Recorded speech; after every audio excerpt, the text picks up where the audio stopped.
620 drones ukrainiens frappent Moscou la même semaine où Donald Trump sanctionne la présidente du tribunal censé juger les crimes de guerre. Vous trouvez ça normal, ce calendrier-là ? Regardez bien ça, parce que les deux images qui arrivent en même temps cette semaine racontent une histoire que personne ne met bout à bout. D'un côté, le ciel de Moscou qui s'allume toute la nuit, 4 aéroports fermés, un entrepôt géant de Wildberries, l'Amazon russe qui part en fumée à Kaledino. De l'autre côté, à Washington, une décision beaucoup plus silencieuse, beaucoup moins spectaculaire, mais qui en dit long plus sur qui dirige réellement la politique étrangère américaine en ce moment. Donald Trump vient de sanctionner la présidente de la Cour pénale internationale. C'est pas une histoire de drone, c'est une histoire de qui a le droit d'être jugé et qui ne l'aura jamais. Ce soir, on descend en 3 couches. D'abord, ce qui s'est vraiment passé cette semaine sur le terrain et à Washington. Ensuite, le mécanisme, pourquoi Trump s'en prend précisément à cette institution, précisément maintenant. Et enfin, la conséquence que ça révèle sur la manière dont ce président traite ses alliés et protège ceux qui lui rendent service. Et je vous préviens tout de suite, la récompense arrive vite. Il y a un deuxième nom sanctionné cette semaine-là, un nom que quasiment personne n'a mentionné, et il change complètement la lecture de cette histoire. Un dernier point avant de commencer, parce qu'il compte, tout ce qui suit sur les frappes en Russie s'appuie sur des chiffres communiqués par les autorités russes elles-mêmes, notamment le maire de Moscou. Et Reuters a déjà signalé que ces totaux ne sont pas vérifiés de façon indépendante. Je vous le dis clairement pour qu'on parte sur des bases honnêtes. Alors les faits, dans la nuit, l'armée ukrainienne a lancé une vague massive de drones sur la région de Moscou, un chiffre qui tourne autour de 620 selon les autorités russes, avec 180 interceptés au-dessus de l'oblast de Moscou. L'agence d'État TASS elle-même a qualifié ça de plus grosse attaque de drones sur la région depuis 2 ans. 4 aéroports majeurs de la capitale ont été fermés. Des coupures Internet ont touché plusieurs quartiers. Et surtout, l'entrepôt logistique de Wildberries à Kaledino, celui-là même qui avait déjà brûlé 2 nuits plus tôt sur une surface de 250 000 mètres carrés selon la presse locale, a de nouveau été touché. Ukraine affirme que ces entrepôts servent la logistique militaire russe, pas seulement la livraison de colis. Attardez-vous une seconde là-dessus, parce que ce détail-là est presque comique dans son absurdité. Des sociétés de logistique russes ont commencé, en urgence, à retirer le logo Wildberries de leurs camions. En clair, la plus grande enseigne de commerce en ligne du pays a peur que ses propres véhicules deviennent des cibles. Difficile de trouver une image plus nette de ce que cette guerre a fait à la vie quotidienne russe. Et voilà où ça devient intéressant. Pendant que Moscou brûle, Sergueï Lavrov sort une déclaration qui vise directement Londres. Le ministre russe des Affaires étrangères affirme que la Russie a le droit de considérer l'implication britannique dans ces frappes à travers l'utilisation de drones fabriqués au Royaume-Uni comme une participation directe à la guerre, avec, je cite, toutes les conséquences qui en découlent. L'ambassade russe à Londres a enfoncé le clou en accusant la Grande-Bretagne de complicité et en prévenant que plus Londres s'implique, plus le prix à payer sera élevé. C'est une menace formulée noir sur blanc, pas une supposition de commentateur. Le nouveau Premier ministre britannique Andy Burnham a répondu sans trembler.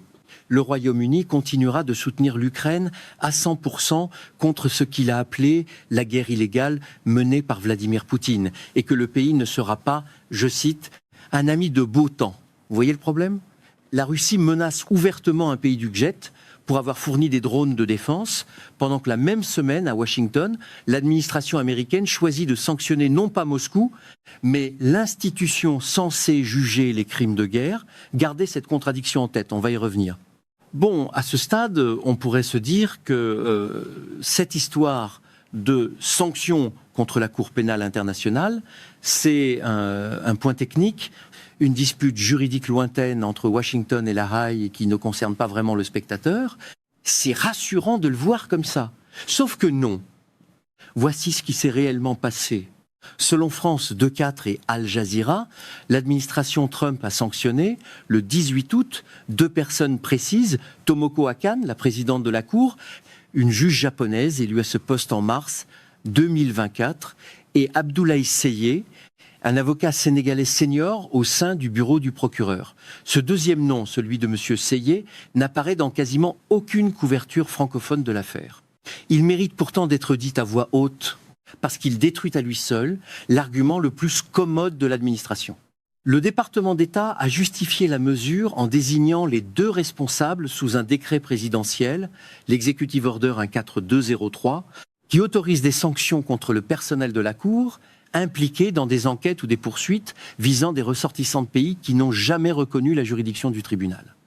L'administration a qualifié la Cour de, je cite, « tribunal corrompu et fatalement politisé qui a abusé de son autorité ». La Cour, elle, a répondu que s'en prendre à des juges pour avoir appliqué le droit, c'est mettre en danger l'ordre juridique international lui-même. Ce sentiment que vous aviez, que cette histoire de Cour pénale internationale cachait quelque chose de plus personnel pour Trump, il était fondé. Remontez avec moi quelques semaines en arrière, à Camp David. Donald Trump, debout à côté de Marco Rubio, explique pourquoi il a lancé cet effort contre la Cour. Il dit mot pour mot qu'il faut ramener cette Cour à l'ordre. Et puis il ajoute en riant qu'il n'y a aucune indication qu'il soit lui-même visé par une enquête à ce moment précis. Il précise que c'est plutôt bébé Benjamin Netanyahou et d'autres qui sont dans le viseur. La blague tombe, tout le monde rit sur la vidéo. Mais posez-vous la question suivante. Pourquoi un président américain ressent-il le besoin de préciser publiquement, devant les caméras, qu'il n'est pas concerné à ce moment précis ? C'est pas anodin, ce qui se passe là. La Cour pénale internationale a émis un mandat d'arrêt contre Benjamin Netanyahou en novembre 2024 pour des crimes de guerre présumés liés à la conduite de la guerre à Gaza. C'est un mandat documenté par une procédure judiciaire officielle, même si la culpabilité elle-même reste à trancher sur le fond. Ce mandat, c'est la cible réelle de la campagne de pression américaine. Et la présidente Khan, en tant que responsable de l'institution qui a validé cette procédure, devient la cible logique d'une administration qui veut faire payer un prix à quiconque a validé ce mandat. Faisons une pause honnête ici, parce que ce serait malhonnête de ne pas le faire. L'argument le plus solide de l'autre côté, c'est que les États-Unis n'ont jamais ratifié le statut de Rome, le traité fondateur de la Cour, et qu'Israël non plus. Juridiquement, un État qui n'a jamais signé un traité peut légitimement contester qu'un tribunal issu de ce traité ait autorité sur ses citoyens. Ce n'est pas un argument inventé pour l'occasion. Des administrations américaines démocrates ont, par le passé, exprimé des réserves similaires sur la portée de la juridiction de la Cour. Il faut lui reconnaître une vraie cohérence sur le plan des principes. Sauf que cet argument s'effondre sur le cas précis qui nous occupe. La compétence de la Cour sur Gaza ne repose pas sur la nationalité des suspects, elle repose sur le territoire.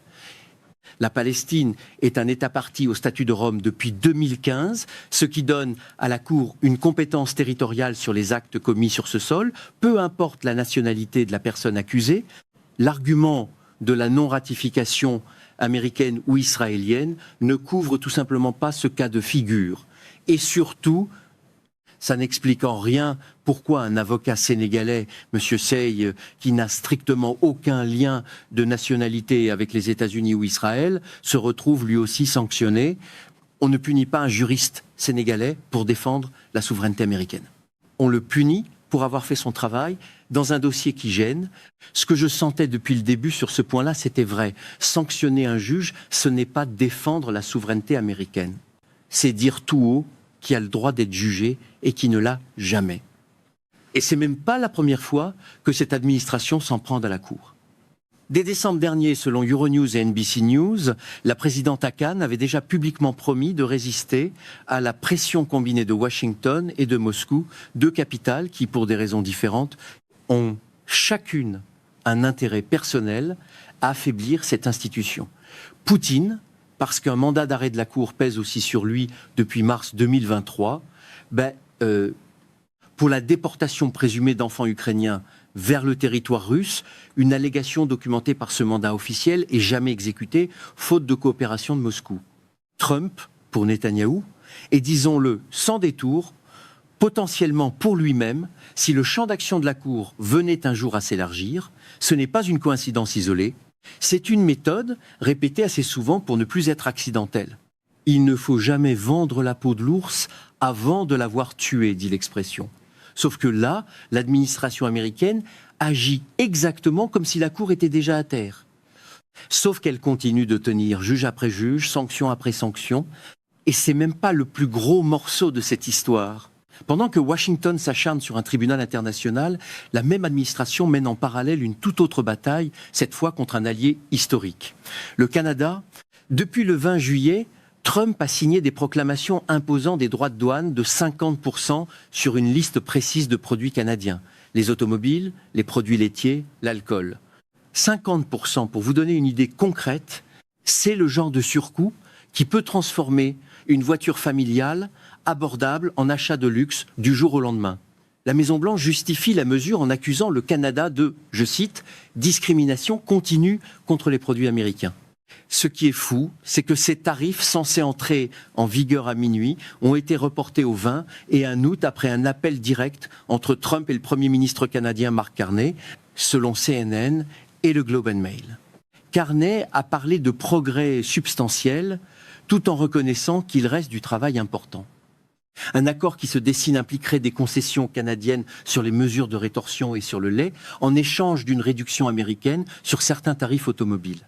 Autrement dit, Trump menace, négocie en coulisses et laisse planer le doute jusqu'à la dernière minute, une méthode qu'on lui connaît déjà bien.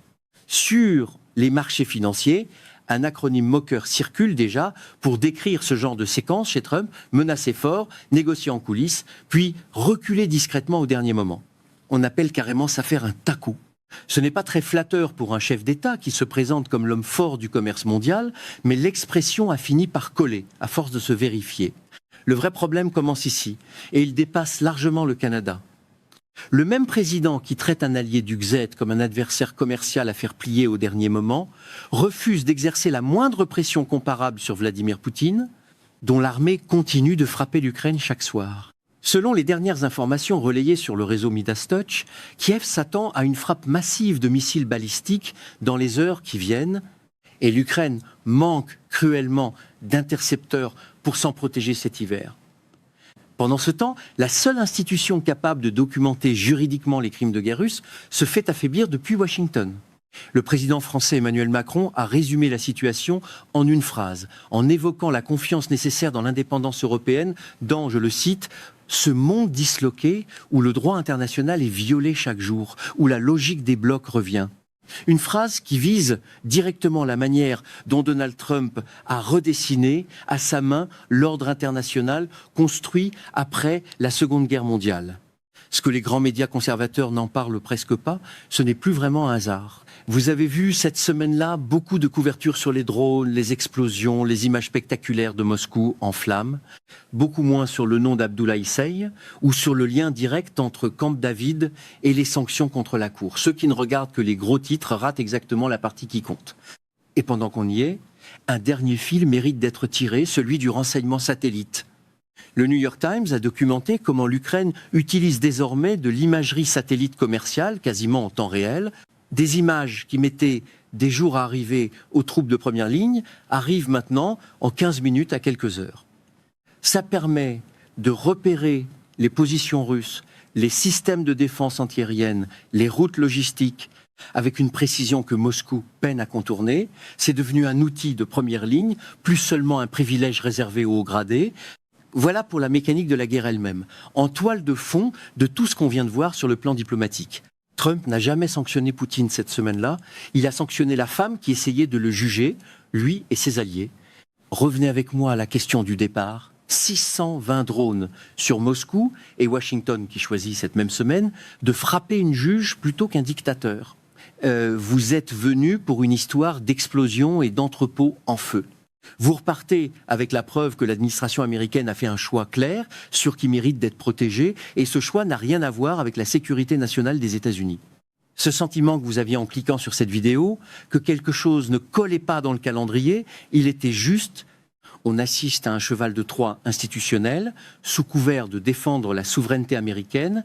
L'administration ouvre une brèche dans le seul mécanisme international capable de documenter les crimes de guerre, qu'ils soient commis à Gaza ou en Ukraine.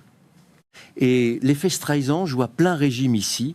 Plus Washington s'acharne à faire taire la Cour, plus le monde entier regarde de près ce que la Cour a vraiment dans ses dossiers. Ce n'est pas un accident de politique étrangère, c'est un schéma. Ce qui m'inquiète, franchement, ce n'est pas seulement le sort d'une institution basée à La Haye. C'est la logique complète qui se dessine. Fermeté maximale envers les alliés qui négocient, pression maximale envers les institutions qui documentent, et silence quasi total envers les dirigeants autoritaires qui, eux, continuent de frapper. Et rien ne dit que ça s'arrête là. Pendant que cette question reste sans réponse, ce sont les habitants de Kiev qui absorbent le coup réel, sans intercepteur, pour cet hiver qui arrive, pendant que Washington continue, lui, de parler de souveraineté américaine menacée par un tribunal de La Haye. Vous voulez savoir ce qui se passe quand l'hiver arrivera sur Kiev sans défense antimissile, et ce que la Cour pénale internationale décidera de faire face à une deuxième vague de sanctions américaines. Restez avec moi, abonnez-vous à la chaîne, parce qu'on va suivre les deux dossiers de très près.